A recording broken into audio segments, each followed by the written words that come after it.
Education Loan 2026. If you are thinking about taking an education loan, did you know there is a scheme in India where you can actually get a loan at 0% interest? This 0% rate applies during your moratorium period, which basically covers your 3 to 4 years of study plus an extra year to find a job. Essentially, the government handles your interest cost while you are still in college. This isn't a clickbait or a scam. It's a legitimate government initiative called the PM Vidya Lakshmi Scheme. To qualify for that 0% interest, your family income needs to be below rupees 4.5 lakh and the interest subsidy applies to loans up to rupees 10 lakh until the moratorium period ends. After that, you will start paying the regular interest. In this video, we are going to dive deep into this scheme and cover every single aspect of education loans.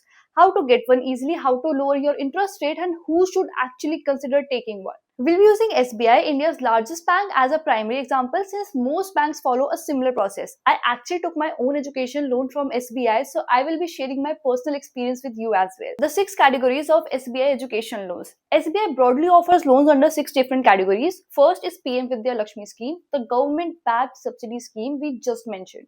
Second is SBI student loan for students looking to study within India. Third is SBI Global Advantage Scheme, designed for those who are heading abroad for their studies.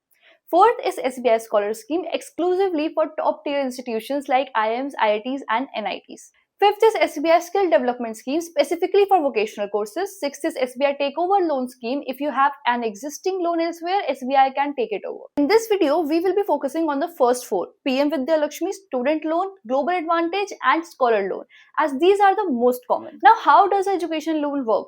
You can take this loan for higher education, which includes graduation, post-graduation, vocational, and even part-time courses.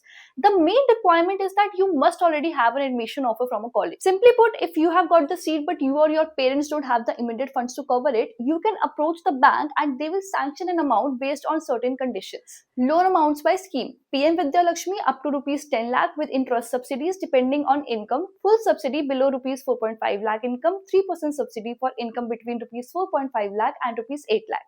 SBI student loan, you can get up to rupees 75 lakh. SBI scholar scheme up to rupees 50 lakh. This is categorized by college tiers. AA colleges up to rupees 50 lakh, A colleges up to rupees 40 lakh, B colleges up to rupees 30 lakh, and C colleges up to rupees 7.5 lakh. SBI Global Advantage ranges from rupees 7.5 lakh to rupees 1.5 crore. It's important to note that these loans cover more than just tuition. You can include costs for computers, educational tutors, hostel fees, and more, effectively covering 100% of your college expenses. Now let's talk about margin money and collateral, that is security. Does the bank give you 100% of the money? Not always. Let's see the margin money. Scholar scheme 100% funding, 0% margin. PM Vidya Lakshmi 5% margin, bank gives 95%. Student loan 100% up to rupees 4 lakh. Above that, a 5% margin is required. Global Advantage, you need to provide a 15% margin, security or collateral. Scholar loan, no collateral required. PM Vidya Lakshmi, no security up to rupees 7.5 lakh. Above that, you need a co-borrower or guarantor. Student loan, no collateral up to rupees 7.5 lakh. Above that, you need a co-borrower like parents and collateral, house, bonds or LIC policy worth 110% of the loan amount. Global Advantage, collateral worth 110% is mandatory. Now let's talk about processing fees and interest rates. Processing fees, scholar scheme 0, PM Vidya Lakshmi rupees 200 plus GST, student or Global Advantage 0, below rupees 200 lakh. Rupees 10,000 plus GST above that. Note that private banks often charge higher legal and documentation fees, while PSU banks like SBI usually don't charge for early repayment. Interest rates, current scenario, student or Global Advantage around 9 to 10%. Scholar scheme ranges from 6.90% to 7.65% depending on the college tier.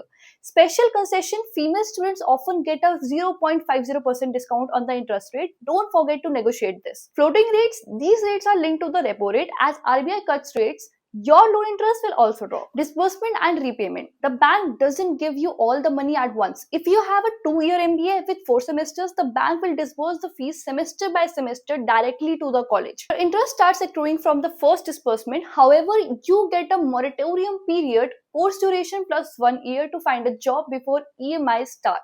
While you aren't forced to pay during this time, the bank charges simple interest. Once the moratorium period ends, it switches to compound interest. SBI gives you up to 15 years to repay the full loan. 3 pro tips you won't hear elsewhere. First, skip the loan insurance. Banks will often try to bundle an insurance policy with your loan. You are not required to take this. You can say no. Second, max out your sanction. Always get sanctioned for the maximum possible amount. Interest is charged on what is disbursed, not what is sanctioned. This gives you a safety net. Third, tax benefits. Section 80E. Even if you have the cash, consider an 8-year-old loan. Under the old tax regime, you get a deduction on the interest paid under Section 80E with no upper limit. If you are in the 30% tax bracket, your effective interest rate could drop to around 5 to 5.5%. You won't find a cheaper loan in India. I hope this helped. If you found this useful, please leave a comment saying this is the best video on education loans.